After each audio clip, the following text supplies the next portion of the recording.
Greetings, this is Instructor Rick Powers for Western Technical College, Basic Statistics.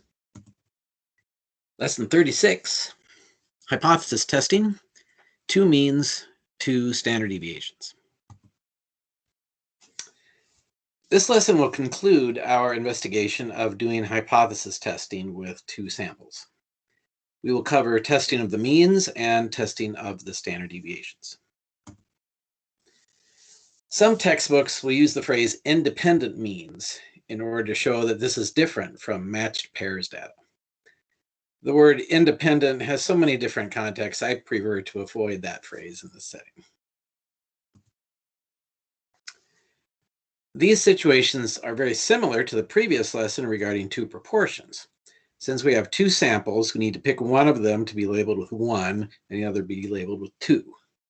The process will give the same results no matter what the labels, but we need to be consistent in identifying the groups. Here then are the relevant symbols for the following: the sample mean, the sample standard deviation, the sample size, the population mean, and the population standard deviation. X bar 1, X bar 2, S1, S2, N1, N2, mu 1, mu 2, sigma 1, sigma 2. As in previous lessons, when we use traditional methods of statistics, we are assuming that the population data is bell-shaped, more or less.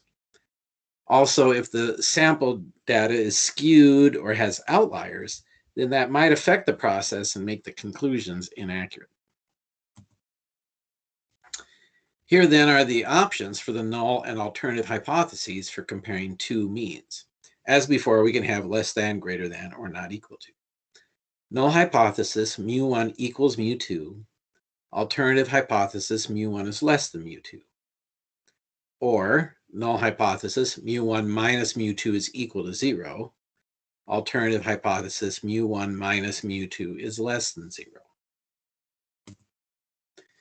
As noted with proportions, if the first number is less than the second number, subtracting first minus second would be less than 0.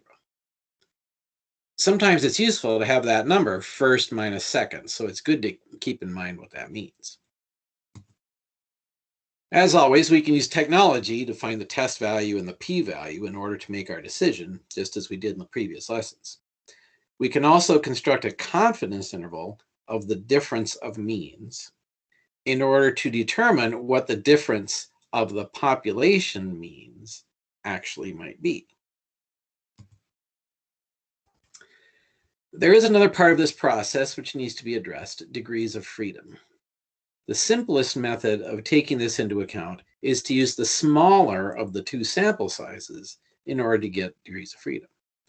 However, there are complicated formulas which some software packages use as a better reflection of how the numbers work. When we turn to comparing 2 standard deviations, however, things get weird. The concept of equality is the same as before. However, the statistical measurement of 2 standard deviations is done by dividing the variances, not by subtraction. Here are the options with the usual less than, greater than, not equal to. Null hypothesis, sigma 1 equals sigma 2. Alternative hypothesis, sigma 1 is less than sigma 2. Null hypothesis, sigma 1 squared over sigma 2 squared is equal to 1.